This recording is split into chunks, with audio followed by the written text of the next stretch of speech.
आप समझ पा रहे हो मेरी बात को? So there is no risk. India पर जितने भी मार्केट में शेयर होल्डर्स हैं, those are divided into two parts, strong hands and weak hands. Please note it down. ये एक बार समझने का पॉइंट है थोड़ा सा, कि हमने अगर इस पर्टिकुलर पॉइंट को समझ लिया जो मैं अभी समझाना चाह रहा हूं, इसको समझने के बाद में मार्केट में लाइफ टाइम डर नहीं लगेगा। मार्केट में जिंदगी भर डर नहीं लगेगा कभी भी। इस पॉइंट को क्लियर करने के बाद में मार्केट में दो तरह के पार्टिसिपेंट्स हैं, the strong one and the weak one. हम स्ट्रॉन्ग अभी तक किसको समझते हैं? हम स्ट्रॉन्ग समझते हैं प्रमोटर्स को, और बाकी सब नॉन प्रमोटर्स हैं। जबकि प्रमोटर्स, ये थ्योरेटिकल आंसर है that promoters are the promoters and all others are non promoters. ये थ्योरेटिकल आंसर है। What is the practical answer? Practical answer है कि strong hands versus weak hands. Strong hands में क्या क्या आता है? Promoters, FIIs, DIIs and HNIs. These are the strong hands. ये मजबूत हाथ हैं, ये स्ट्रॉन्ग प्लेयर्स हैं मार्केट में। Promoters, FIIs, DIIs and HNIs. So who are HNIs? HNIs are people like Rakesh Jhunjhunwala ji, right? लेकिन हमारी कैटेगरी क्या है? हमारी कैटेगरी राकेश झुनझुनवाला जी नहीं है। हमारी कैटेगरी है जिन लोगों के पास कंपनी के 1% से ज्यादा शेयर्स हैं। So what is the definition of SEBI? HNI means rich people, high net worth individuals, right? HNI means the rich people, high net worth individuals, HNI. और एचएनआई की डेफिनेशन क्या है? कि कंपनी में 1% से ज्यादा हिस्सेदारी उनकी हो। तो अगर हम यहां पर एक एग्जांपल देखें टाटा मोटर्स का, और नीचे हम शेयर होल्डिंग पैटर्न्स में जाएं, तो हमें यहां चीजें नजर आएंगी। Promoters, FIIs, DIIs, public. और पब्लिक में जब हम नीचे क्लिक करके देखते हैं, देन सिटी बैंक के पास 4.26% है एंड रेखा झुनझुनवाला जी के पास 1.57% है। यानी कि रिटेल पब्लिक के पास कितना है? 24% माइनस 4% माइनस 1.5%, यानी कि ये 6% लेस कर देंगे, मींस 18.36%। आप समझ गए? तो यानी कि वीक हैंड्स के पास कितना है? 18%। स्ट्रॉन्ग हैंड्स के पास कितना है? 82%। तो strong hands versus weak hands, ये कैटेगरीज हैं, राइट? हम सपोज एक और एग्जांपल लेते हैं, राजेश एक्सपोर्ट्स। अब राजेश एक्सपोर्ट्स को अगर हम जनरली देखने लगे तो नजर आएगा that promoters are holding 54%। Promoters are holding 54%। लेकिन जब नीचे जाकर देखते हैं शेयर होल्डिंग पैटर्न में, देन प्रोमोटर्स के पास 54%, एफआईआईज के पास 17%, डीआईआईज के पास 11% एंड पब्लिक के पास जो है 17% नजर आ रहा है। उसको हम ब्रेक डाउन करके देखते हैं, then these four are HNIs, means 4.81% plus 4.7% plus 2.05% plus 2.18%, total में 13.74% इज विद द HNI। यानी कि 17 में से 13.74 ऑलमोस्ट 14% लेस कर देंगे तो रिटेल पब्लिक के पास सिर्फ 3% है, वीक हैंड्स के पास सिर्फ 3% है एंड 97% स्ट्रॉन्ग हैंड्स के पास है। आप समझ पा रहे हो इस बात को? लेकिन अगर प्रमोटर्स की होल्डिंग देखने लगे तो क्या नजर आएगा? 54%। Wrong approach, theoretical approach. What is the practical approach? This is the practical approach. Theory को हर जगह साइड करेंगे, प्रैक्टिकलिटी को लेकर आएंगे कि पैसा बनेगा किस चीज से, क्योंकि हमारा पर्पस यहां पर एकेडमिक नॉलेज देना नहीं है किसी को। हम एकेडमिक्स अपना पूरा कर चुके, जिसके बेस पर हमारा करियर स्टार्ट हो चुका, और करियर स्टार्ट होने के बाद में जो प्रैक्टिकल हुए वही आगे ग्रो कर पाए, कॉर्पोरेट में भी और बिजनेस में भी, राइट? सेम हमें मार्केट में करना है। थियरी का कोई रोल नहीं है, प्रैक्टिकलिटी लेकर आनी है हर पॉइंट पर कि स्ट्रॉन्ग क्या है, वीक क्या है। अब इस स्ट्रॉन्ग में 4 सेक्शंस हैं। Number 1 promoters, number 2 FIIs, number 3 DIIs and number 4 HNIs. जो प्रोमोटर्स हैं, promoters are not trading in the stocks, right? They are the investors. So we need to divide these 4 strong players into 2 categories. इन सब चीजों को अपने हिसाब से note down कर लेना अपनी लैंग्वेज में थोड़ा बहुत। अगर बहुत ज्यादा नहीं भी कर पाए so it's okay, when tomorrow in the morning you will watch the video again, तब अपने नोट्स बना लेना। सो मतलब दोनों तरह से ओके है, लेकिन अभी सुनना समझना जरूरी है। नोट्स बने तो ठीक है, नहीं बना तो कल बना लेंगे नोट्स, क्योंकि वीडियोस हमारे पास अवेलेबल रहेगी। Okay, so these strong players are need to be divided into 2 parts, one investor and second trader. Investors are not trading. अब जब इन्वेस्टर ट्रेड ही नहीं कर रहे हैं तो उनका स्टॉक प्राइस की मूवमेंट में कोई रोल नहीं है।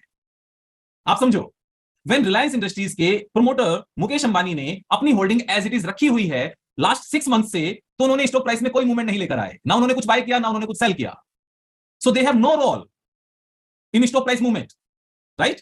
अब एफआईआईज, डीआईआईज एंड एचएनआईज, इनमें भी क्या है? कुछ पोर्शन इन्वेस्टमेंट के हिसाब से लगा हुआ है for the longer term, and कुछ पोर्शन ट्रेडिंग के पॉइंट ऑफ व्यू से लगा हुआ है for the quick money, right? अब अगर किसी एफआईआईज ने, जो नॉर्वे का सुवरिन फंड है नॉर्वे का, यानी कि पेंशन फंड है, अब वो ट्रेडिंग तो नहीं करता ना, उसने तो पैसा लगाया अच्छी कंपनीज में सस्ते प्राइस पर, and he just wants, that fund just wants 7-8% growth, क्योंकि उसको अपनी कंट्री में 3-4% ग्रोथ मिलती है। यहां के 7-8% से उसका काम चल जाता है, 10% से उसका काम चल जाता है। तो सस्ता परचेज किया, 10 इयर्स तक रखा। They are also not doing anything, they are the investor just like promoters, right? लेकिन सारे ही एफआईआईज ऐसे नहीं है, सारे ही डीआईआईज ऐसे नहीं है। तो जो ट्रेडर वाला पार्ट है, जो ट्रेडिंग वाला पार्ट है, they are moving the price, right? So who is moving the price? A part of FII, a part of DII and a part of HNI. Like Rakesh Jhunjhunwala ji भी टाइटन के कुछ shares को लंबे time के लिए hold करके बैठे हैं, लेकिन कुछ पोर्शन से ट्रेडिंग भी कर रहे हैं, राइट? टाटा मोटर्स के एक पार्ट को होल्ड करके बैठे हैं, लेकिन एक पार्ट से ट्रेडिंग भी कर रहे हैं। कैसे? हम यहां पर टाटा मोटर्स का ही एग्जांपल ले सकते हैं। जैसे हम वापस से टाटा मोटर्स में गए और इसमें शेयर होल्डिंग पैटर्न्स में गए, और यहां पर आकर देखा पब्लिक में कि झुनझुनवाला जी की जो होल्डिंग है 3 क्वार्टर्स तक सेम थी, फिर कम हो गई, फिर कम हो गई, फिर इंक्रीज हो गई, राइट। 2 क्वार्टर सेम रही, फिर कम हो गई, फिर इंक्रीज हो गई, मींस 1% से कम कभी नहीं गई। It means A part of it is invested like a investor, लेकिन एक पार्ट से वो ट्रेड भी कर रहे हैं, राइट। ध्यान से समझ रहे हो इस बात को, वो ट्रेड भी कर रहे हैं। सेम काम डीआईआईस का है, सेम काम एचएनआई का है। अब यहां पर जो कैटेगरीज आई, जो मार्केट में ट्रेड कर रहे हैं और जो इन्वेस्ट कर रहे हैं, ये 2 कैटेगरी हो गई, investor and trader. In 2 categories को भी फर्दर डिवाइड किया जाएगा कि जिनका अपना पैसा है और जिनका पैसा दूसरे का पैसा है। फॉर एग्जाम्पल, डीआईआईस का क्या अपना पैसा है? नो। जो एफआईआई है, क्या वो उनका अपना पैसा है? नो, वो उनके क्लाइंट्स का पैसा है। And they are the fund managers, they are managing their clients money, right. लेकिन जो एचएनआई है, वो उनका अपना पैसा है। तो यहां 2 तरह के लोग हो गए। जो स्ट्रॉन्ग हैंड्स हैं, these people are divided into 2 further categories, एक जिनका अपना पैसा है और एक जिनका अपना पैसा नहीं है, राइट। अब जिनका पैसा अपना है, उन लोगों का फायदा मार्केट के ऊपर जाने में है या नीचे जाने में है? ऑफ कोर्स ऊपर जाने में है। टाटा मोटर्स का प्राइस ऊपर जाएगा तो झुनझुनवाला जी पैसा कमाएंगे, राइट। टाटा मोटर्स का प्राइस ऊपर जाएगा तो प्रोमोटर्स का नेटवर्थ बढ़ेगा, उनकी वैल्यूएशन बढ़ेगी। तो यानी कि जिनका अपना पैसा है, उनका फायदा शेयर प्राइस के ऊपर जाने में है, राइट। क्लियर है? बड़ा आसान है। सेकंड पॉइंट, जिनका अपना पैसा नहीं है, उन लोगों की इनकम कहां से आती है? एक्चुअल में जिनका अपना पैसा नहीं है, they are the fund managers, and these fund managers are charging a certain percentage on the AUM, right? Asset under management। यानी कि एफआईआई ने अगर 3000 करोड़ रुपीस लगाए हैं, तो जिनके 3000 करोड़ रुपीस हैं, वो उनसे क्या चार्ज कर रहे हैं? 1% every year on how much? The current value, NAV, net asset value. इसी तरीके से म्यूचुअल फंड चार्ज करते हैं। हमारी एनएवी के ऊपर ऑन एन एवरेज 1% चार्ज होता है। एनएवी कब बढ़ेगी? जब शेयर प्राइस ऊपर जाएगा। और एनएवी कब कम होगी? जब शेयर प्राइस नीचे आएगा। तो सपोज 100 करोड़ की एनएवी पर वो 1% चार्ज करते हैं, और 100 करोड़ की एनएवी शेयर प्राइस के नीचे जाने की वजह से 70 करोड़ रह गई। तो पहले जो 1% चार्ज कर रहे थे और वो 1 करोड़ था, अभी वो 1 करोड़ से कम होकर कितना हो जाएगा? 70 लाख। 70 करोड़ पर 1% चार्ज करेंगे, 70 लाख, यानी कि उनकी रेवेन्यू कम हो गई, उनकी कमीशन कम हो गई। तो उनकी कमीशन कम हो गई तो क्या होगा? अब फंड मैनेजर्स का अप्रेजल अच्छा होगा क्या? फंड मैनेजर को इंसेंटिव मिलेगा क्या? और जो म्यूचुअल फंड कंपनी है, जिसको हम डीआईआई कहते हैं, उसके प्रॉफिट्स बढ़ेंगे क्या? नो। प्रॉफिट्स कब बढ़ेंगे? जब एयूएम बढ़ेगा, जब एनएवी बढ़ेगी। एनएवी कब बढ़ेगी? जब शेयर प्राइस बढ़ेगा। It means what? It means कि जिनका अपना पैसा है, उनका फायदा भी शेयर प्राइस के ऊपर जाने में है, और जिनका अपना पैसा नहीं है, उनका फायदा भी शेयर प्राइस के ऊपर जाने में ही है। और स्टॉक प्राइस को कंट्रोल करना किसके हाथ में है? इन्हीं स्ट्रॉन्ग हैंड्स के हाथ में है। ये प्राइसेस को ऊपर ले जाना चाहेंगे तो ऊपर जाएगा, नीचे ले जाना चाहेंगे तो नीचे जाएगा। तो जब इन स्ट्रॉन्ग हैंड्स का फायदा शेयर प्राइस के ऊपर जाने में है, तो ये शेयर प्राइस को नीचे ला सकते हैं सस्ता बाय करने के लिए, नीचे रख नहीं सकते। तो बजाज फाइनेंस को नीचे लाया जा सकता है सस्ता बाय करने के लिए, नीचे रख नहीं सकते, क्योंकि उनका फायदा तभी होगा जब शेयर प्राइस को ऊपर लेकर जाया जाएगा। जिनका अपना पैसा है उनका भी, और जो फंड का पैसा है उनका भी। एशियन पेंट को 30% नीचे लाया जा सकता है सस्ता बाय करने के लिए, नीचे रखा नहीं जा सकता। एचडीएफसी बैंक को नीचे लाने के लिए नीचे किया जा सकता है, सस्ता लाया जा सकता है सस्ता बाय करने के लिए, नीचे रखा नहीं जा सकता। आप समझ पा रहे हो इस बात को? तो जब भी कोई कंपनी जो अच्छा कर रही है, कभी भी कोई कंपनी जो अच्छा कर रही है, अगर उसका शेयर प्राइस नीचे आया है 25-30%, तो नीचे लाया गया है किस लिए? सस्ता बाय करने के लिए। और वो वापस ऊपर क्यों जाएगा? क्योंकि उन लोगों का फायदा तभी है जब वो ऊपर जाए, नीचे आने में फायदा नहीं है। नीचे आने में तो उनका नुकसान है। किन लोगों का? जिन लोगों के हाथ में है स्टॉक प्राइस को ऊपर ले जाना और नीचे लेकर आना। आप समझ पा रहे हो? आपकी मार्केट नीचे जा सकती है, पर नीचे रह क्यों नहीं सकती?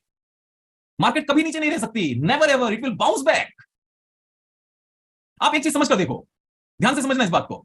आपके घर में, आपके किचन में खाना बनाने का सारा सामान है। आजकल सब बोलते हैं एसआईपी स्टार्ट कर, कब, कहाँ, कैसे और कितना, ये कोई नहीं बताता। बस इतना ही? चल अभी स्टार्ट करते हैं। जल्दी ग्रो ऐप खोल। अभी नहीं, मेरी कैब आ रही है। उससे पहले हो जाएगा।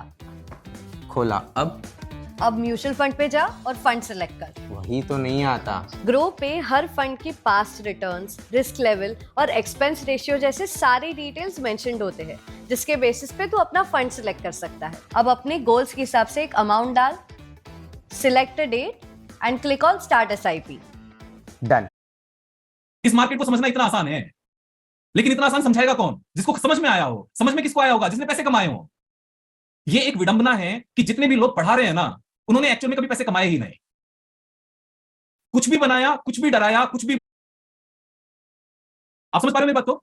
इन द सेम मैनर, जैसे ही operators means whom, these strong hands, who strong hands, HNI, DII, FII and promoter. जैसे ही इन स्ट्रॉन्ग हैंड्स ऑपरेटर्स का दम घुटने लगेगा स्टॉक प्राइस को नीचे देखकर, they will automatically start taking it up, automatically, हमेशा, इमीडिएटली। और वो इतनी स्पीड से जाएगा कि लोग कहते रहेंगे इकोनॉमिक्स में तो कुछ इंप्रूवमेंट नहीं हुई, stock price is going up, ये बबल है, फटेगा, ये बबल है, फटेगा। और जो बबल बोलते हैं ना शुरू में, यही सारे लोग जब एक्चुअल में बबल बनता है वहां पढ़ लेते हैं, और तब वो फट जाता है, और तब कहते हैं मैंने तो कहा था ये बबल है, फटेगा। So 99% people will keep on losing money just because of ignorance. And what is that ignorance? They don't understand that this stock market is an art, and this art can be learned with the understanding of human psychology. ये human behaviour का game है, यहां पर arithmetics, algebra कुछ नहीं चलता। आपको पता है कितना पढ़ा लिखा होना जरूरी है स्टॉक मार्केट में? 3rd स्टैंडर्ड जिद पर ये तब तक रुलाएंगे, तब तक ऐसा होने वाला सीन बनाएंगे जब तक रिटेल इन्वेस्टर टूट नहीं जाता और टूटकर स्टॉप लॉस लगाकर माल बेच नहीं देता। And the moment retail investors will start exiting from stock market, market will start rallying. और आंखें कब खुलेंगी? When stock price will hit a lifetime high, and newspaper में खबर छपेगी, LIC Housing Finance is making new lifetime high. अरे यार इसको तो तब मैंने देखा था 1/3 था, बस पता नहीं क्यों नहीं लिया यार, किस्मत ही खराब है। किस्मत खराब नहीं है, हम खराब हैं, हमारी अंडरस्टैंडिंग खराब है। किस्मत हमारे बनाने से बनेगी, किसी की भी किस्मत पीछे से लिखी हुई नहीं आती कि उसकी किस्मत में 100 करोड़ हैं। ऑलमोस्ट हो गए हैं, कभी किसी ने नहीं कहा था, कभी नहीं कहा था किसी ने। ये वो सारे रीजंस हैं, और इन रीजंस के चलते कभी मार्केट में पैसा नहीं बन सकता। नेवर एवर, हम सेइंग, कभी भी नहीं। मार्केट में पैसा कैसे बनेगा?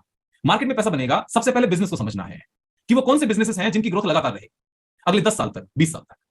सेकंड पॉइंट क्या समझना है कि उन बिजनेसेस में मार्केट लीडिंग कंपनीज कौन सी हैं, और वो मार्केट लीडिंग कंपनीज बनी रहेंगी based on the common understanding. उसके बाद क्या समझना है कि बिजनेस बेकार नहीं हुआ, फाइनेंशियल्स बेकार नहीं हुए, और सस्ता खरीदने के लिए प्राइस सस्ता लाया गया, 30% डाउन, 40% डाउन, 25% डाउन, वहां खरीदना है, और जब वो लाइफ टाइम हाई पर चला जाए तब बेचना है। ये कॉमन अंडरस्टैंडिंग है। स्ट्रेटजीज अलग पॉइंट है, स्ट्रेटजी सीखेंगे उसको और अच्छे से प्ले करने के लिए, बाइंग एंड सेलिंग को, लेकिन कॉमन अंडरस्टैंडिंग ये है।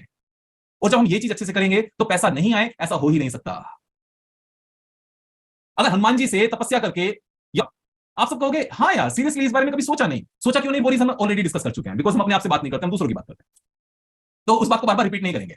इकोनॉमिक्स को लेकर कि इकोनॉमिक्स का क्या रूल है, क्या रोल है, इकोनॉमिक्स का एक छोटा सा फंडा है, more supply low price, right? More demand high price. तो अगर डिमांड सप्लाई से ज्यादा है तो प्राइस बढ़ेगा, और डिमांड सप्लाई से कम है तो प्राइस गिरेगा। बड़ा सिंपल है, this is the first basic rule of economics. ये सारे गामा है म्यूजिक का, राइट? यानी कि जो म्यूजिक का सारे गामा है, जो चैंटिंग का ओम है, जो खाने का भोजन है, जिंदगी का भोजन है, जो शरीर की आत्मा है, ये इकोनॉमिक्स का वो रोल है, वो रूल है। More demand high price, more supply less demand low price. Now हम एक पर्टिकुलर प्रोडक्ट की बात करते हैं जो इंटरनेशनल प्रोडक्ट है, और जिसको हम कच्चा तेल कहते हैं, क्रूड, राइट? कच्चा तेल कहते हैं जिसको क्रूड कहते हैं, फॉसिल फ्यूल। हमारी जो जितनी भी कंट्रीज हैं वो 2 पार्ट में डिवाइडेड हैं क्रूड को लेकर।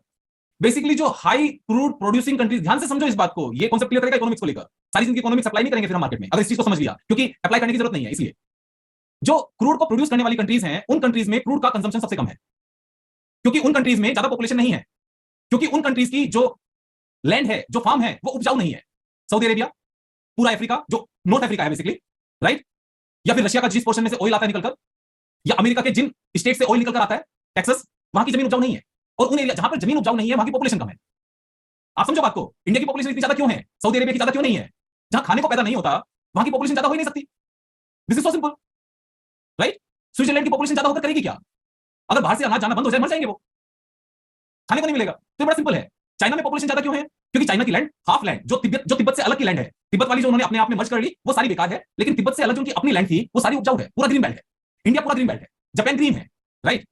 तो जो कंट्रीज सबसे ज्यादा क्रूड यूज करती है, जहां सबसे ज्यादा पॉपुलेशन है, वहां पर क्रूड नहीं होता। India and China and Japan and Indonesia and Philippines, right? Pakistan, ये सारे वो कंट्रीज हैं जो क्रूड को इंपोर्ट करते हैं उन कंट्रीज से जहां पर क्रूड पैदा होता है। This is clear? ये बड़ा आसान है समझने के लिए, राइट?